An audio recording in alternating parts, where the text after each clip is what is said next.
छात्रों, आज हम कुछ लोकोक्तियों को लेकर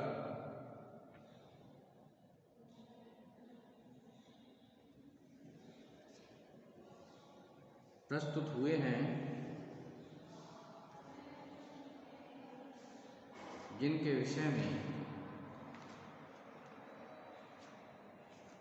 आज जानकारी प्राप्त करेंगे।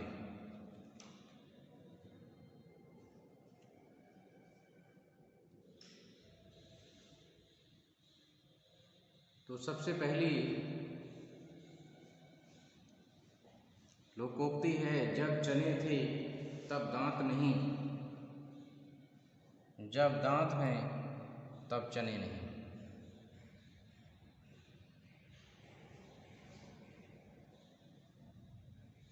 कभी वस्तु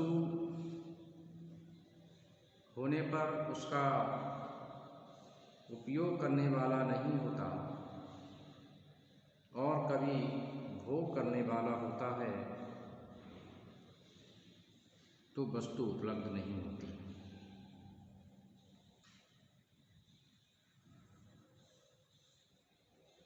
प्रेक्षागृह में दर्शकों की संख्या कम रहने पर भी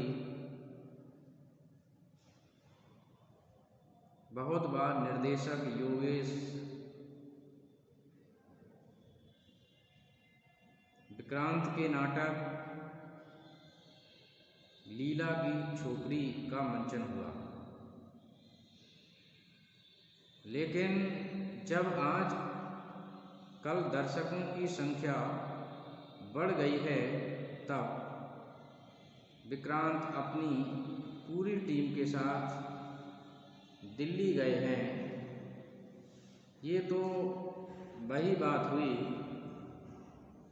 जब चने थे तब दांत न थे, जब दांत भये तब चने नहीं।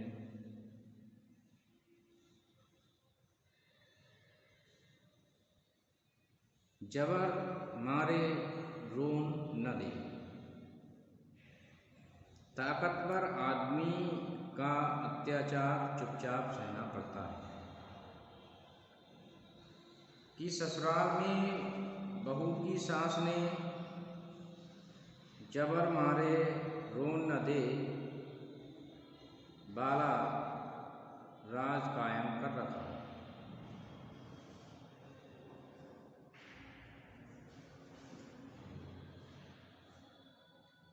जवान ही हाथी चढ़ाए, जवान ही सिर कटाए। बोली से ही सम्मान और बोली से ही अपमान होता है।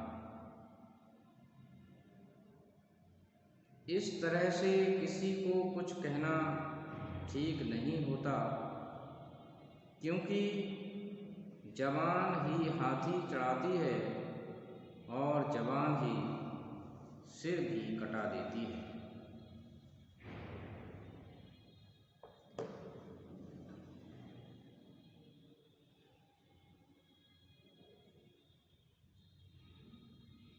जर का जोर पूरा और सब अधूरा।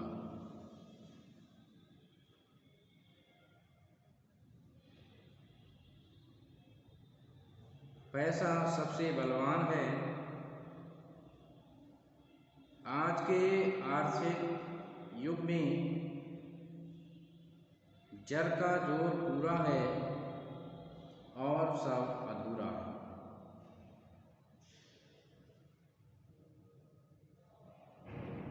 जहाँ गुड़ होगा वहीं मक्खियाँ होंगी, जहाँ कोई आकर्षण होगा वहाँ भीड़ अवश्य होगी।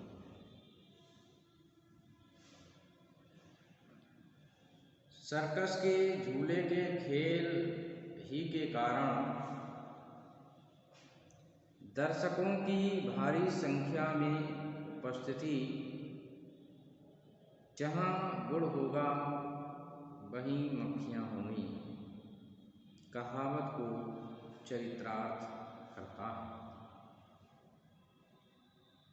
जहाँ चार वासन होंगे वहाँ आपस में खटकेंगे, जहाँ कई व्यक्ति होंगे वहाँ झगड़ा होना स्वाभाविक है। अरे आप अनायास ही नाराज हो रहे हैं, ये तो स्वाभाविक है। जहाँ चार वासन होंगे वहाँ आपस में खटकेंगे, जहाँ चाह वहाँ राह। दृढ़ इच्छा शक्ति हो तो कार्य करने का रास्ता निकल ही आता है। यदि आप किसी कार्य को करना चाहते हो तो उसमें आपको सफलता अवश्य प्राप्त होगी, क्योंकि जहाँ चाह वहाँ राह। जहाँ न पहुँचे रवि वहाँ पहुँचे कवि।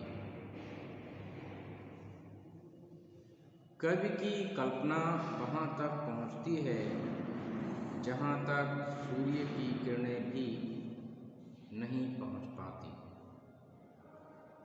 सूरदास जी ने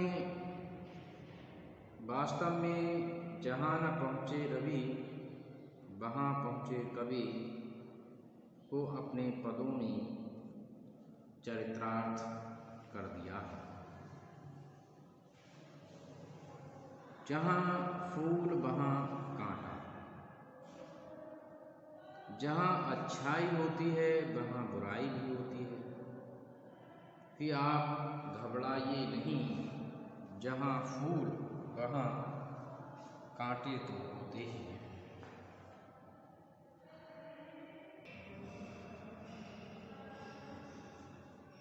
जहाँ मुर्गा नहीं बोलता क्या वहाँ सवेरा नहीं होता। किसी के बिना कोई कार्य नहीं होता। जाइए जाइए, आप क्या सोचते हैं कि जहाँ मुर्गा नहीं होता वहाँ सवेरा नहीं होता। आपके बिना भी मेरा काम चल सकता है। जो जागेगा सो पावेगा, जो सोएगा सो खोएगा। सतर्क रहने से ही लाभ होता है। परीक्षा की तैयारी करते रहिए, क्योंकि जागेगा सो पावेगा, सोएगा सो खोएगा। जिसका काम उसी को साजे।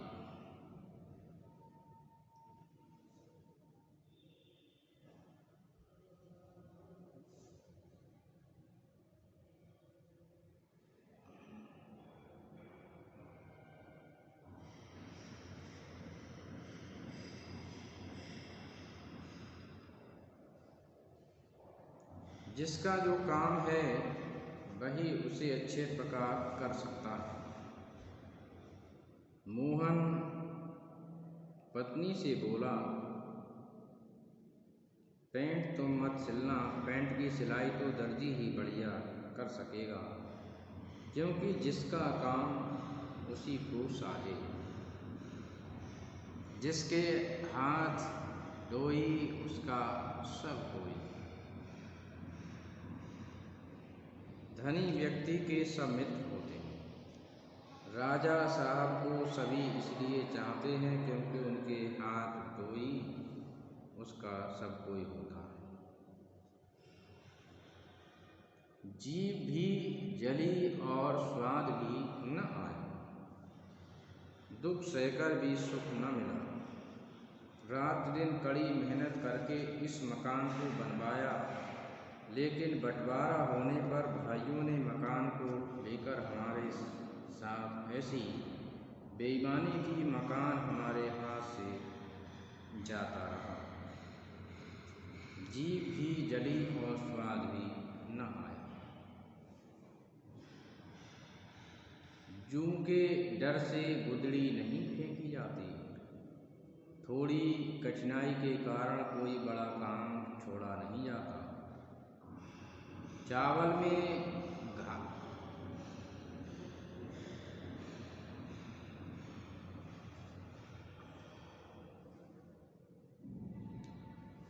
घाटा एक बार लग जाने पर मिल तो बंद नहीं कर दोगे, क्योंकि जूं के डर से गुदड़ी नहीं फेंकी जाती। जैसा मुंह वैसा थप्पड़, जो जिसके योग्य है उसे वही प्राप्त होता है। दुष्ट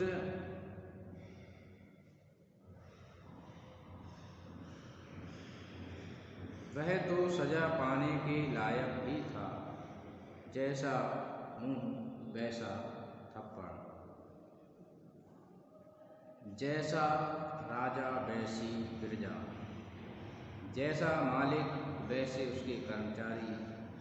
कंजूसी के गुण जिस प्रकार से सेठ जी में विद्यमान हैं, ठीक उसी प्रकार से उसके नौकरों में भी वह गुण परिलक्षित होता है। इसीलिए ठीक ही कहा गया है कि जैसा राजा वैसी प्रजा।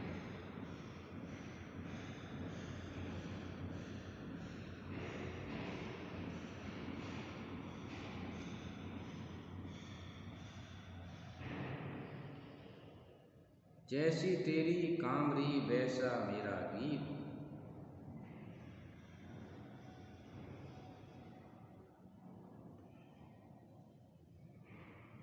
जैसा दोगे वैसा लोगे।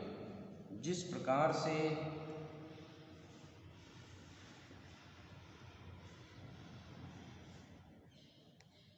आपने भोज में मसाला वगैरह पर जी खोल कर खर्च किया है, ठीक उसी प्रकार से वह अच्छी बनी भी है, क्योंकि जैसी तेरी कामरी वैसे मेरे गीत। धन्यवाद छात्र।